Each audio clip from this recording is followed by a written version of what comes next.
कि मतलब निकल गया तो पहचानते नहीं, और वो यूं जा रहे हैं ऐसे कि जानते नहीं। लालू यादव आपके दिल में क्या?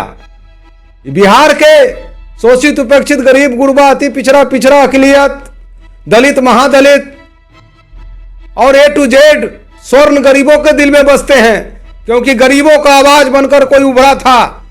तो उसका नाम था लालू प्रसाद यादव जी। और वही लालू प्रसाद यादव जी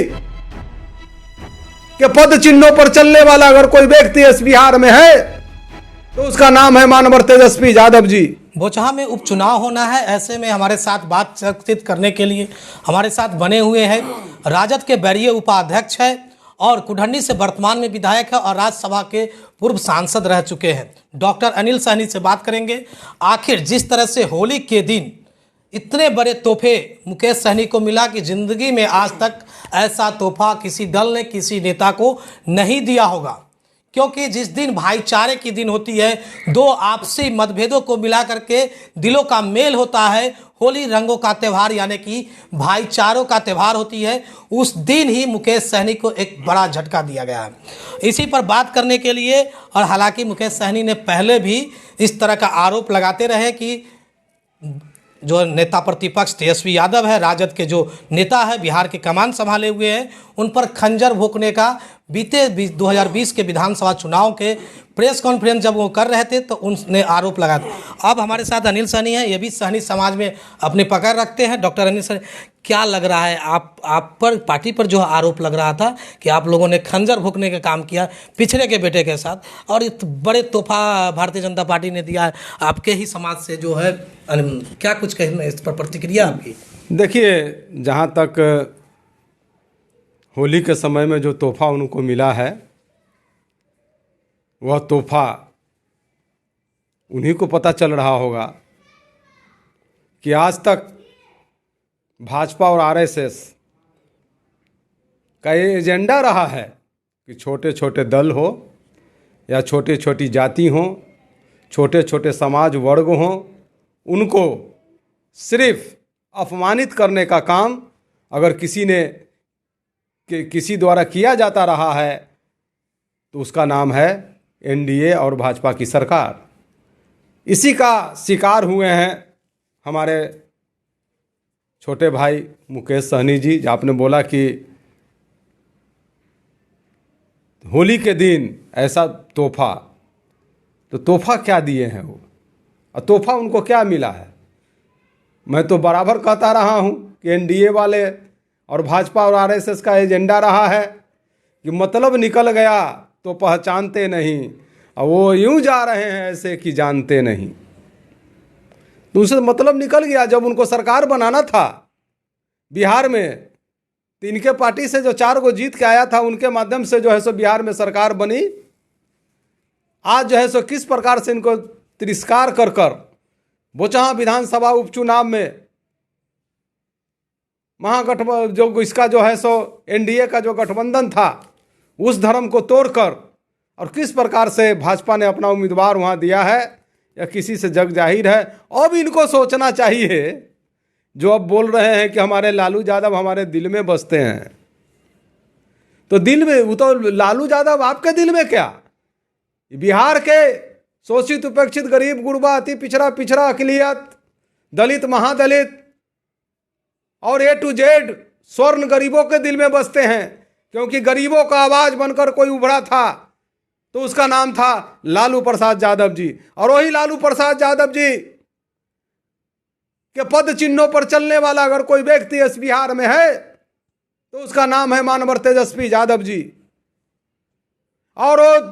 तेजस्वी यादव जी आज के डेट में लोहिया कर्पूरी, बीपी सिंह,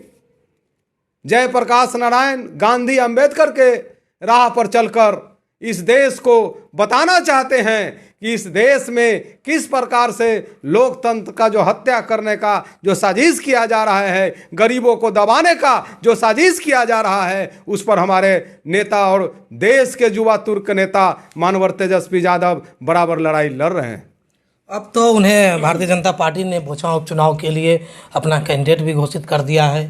अब क्या लग रहा है, मुकेश सहनी तो समझिए कि एनडीए से लगभग दरकिनार कर दिया गया है, क्योंकि जब सीट घोषित की गई थी भारतीय जनता पार्टी की ओर से तो उसके बाद अब तक जनता दल यूनाइटेड के कोई ऐसा बयान नहीं आया, क्योंकि अब तब फिर समझिए कि वो एनडीए से दरकिनार। तो क्या महागठबंधन जो है आपका, राजद दल जो है, वो मुकेश सहनी को वापस लेंगे क्या? देखिए, आपस लेने और नहीं लेने की सवाल नहीं उठती है, सवाल है विचारधारा का और विचार का। हरदम अपने बात को इधर से उधर करने से कोई किसी पर विश्वास खत्म हो जाता है। तो पहले तो सबसे बड़ी बात है कि भाई मुकेश सहनी हमारे छोटे भाई हैं और बराबर जहाँ तक हुआ था हम लोग भी उनका समय पर साथ दिए थे, मगर किसी भी दल का रीढ़ होता है विधायक, और इन्हीं के विधायक के समर्थन से एनडीए की सरकार बिहार में बनी थी। अगर सही में अगर उस समय ये साथ नहीं देते तो सरकार नहीं बनती। तो आज जो इनके साथ 4 विधायक थे, जिसमें एक विधायक मानवर मुसाफिर पासवान जी का देहांत हो गया, जहाँ पर उपचुनाव होने हैं, तो इनके पास 3 विधायक हैं अभी। अगर ये तीनों विधायक के साथ, वो तो नहीं हो सकता है, क्योंकि सुनिए एक मिनट विधायक जी, कहना कि जिस तरह से बीते दिन होली मिलन समारोह हुए थे तो उसमें जो वीआईपी के विधायक है वो वीआईपी सुप्रीमो मुजफ्फरपुर में पहुंचे हुए थे, लेकिन उनके जो विधायक थे वो कहीं और पहुंचे हुए थे। भारतीय जनता पार्टी के जो होली मिलन समारोह था, उनके जो अभी उम्मीदवार है बोचहा विधान, उनके यहाँ पहुँचे थे। जब सुप्रीमो के पास नहीं आया तो हमें नहीं लगता है, लगना इस तरह साफ तस्वीरें जिस तरह से सामने आई कि जिस तरह से सुप्रीमो यहाँ है, पार्टी के आला कमान, वो विधायक वहां बैठे, तो ऐसा नहीं लग रहा है कि उनके साथ होंगे। तो ऐसा देखिए, हम आपको इसीलिए पहले भी बोले हैं, आज भी बोलते हैं, किसी भी पार्टी का विधायक रीढ़ होता है। अगर इनके साथ आपके कथनानुसार अगर अभी आज के डेट में इनके साथ कोई विधायक नहीं है तो इनका पार्टी रीढ़ विहीन हो गया। तो रीढ़ मजबूत हो, इसलिए अभी भी समय है उन विधायकों को जब ये टिकट देकर जितवाए थे, इन्हीं के टिकट पर रहने के कारण समाज का भी वोट उनको पड़ा, इनके समाज के वोट से चुनाव जीते थे। तो आज इनको प्रयास करना चाहिए कि अपना रीढ़ मजबूत करने के लिए उन विधायकों को साथ लेकर और प्रेस कॉन्फ्रेंस करना चाहिए, और जो भाजपा ने जो इनको तोहफा दिया है तो उनको भी अपने विधायकों के माध्यम से साथ बैठाकर उनको भी ये तोहफा देना चाहिए। यह मेरा सुझाव है। अच्छा, कहने का मतलब आप भी सहनी समाज से आते हैं, इस तरह से जो तोहफा मिला है तो आप सहनी समाज में कुछ प्रतिक्रिया आई क्या? अब तो विधायक है, लगातार इधर उधर जाते होंगे, समाज क्या कहता है आपका? देखिए, सहनी समाज भी आज समझिए तो इस प्रकरण से मर्माहत है, क्योंकि आज जो इनका 4 विधायक, जब 3 विधायक, अभी एक विधायक मर गए, 3 विधायक, अगर तीनों विधायक अगर आज अति पिछड़ा और निषाद समाज से अगर रहते तो आज यह दिन देखना इनको नहीं पड़ता। जिस प्रकार से मांझी जी का 4 विधायक उनके साथ हैं, उसमें कोई टूट फोट नहीं हुआ है, न किधर आज अगर मांझी जी एनडीए को छोड़ देते, उनका 4 विधायक इनके साथ आएगा, जहाँ भी जाए। वो परिस्थिति अब इनके साथ नहीं रहा, इसीलिए लोगों में मर्माहत है कि इन्होंने जब समय था तो निषाद समाज को टिकट न देकर उन लोगों को टिकट दिया जो इनके समाज का नहीं था, यहाँ तक कि अति पिछड़ा का भी नहीं था। तो अति पिछड़ा और समाज की बात करने वाले लोगों को पहले अपने पूर्व के कथनी और करनी पर भी विचार करना चाहिए। और जिस प्रकार से आज हमारा मछुआरा समाज इस सरकार के कारण, चाहे वो बंदोबस्ती से लेकर हर चीज़ में, और जो इनका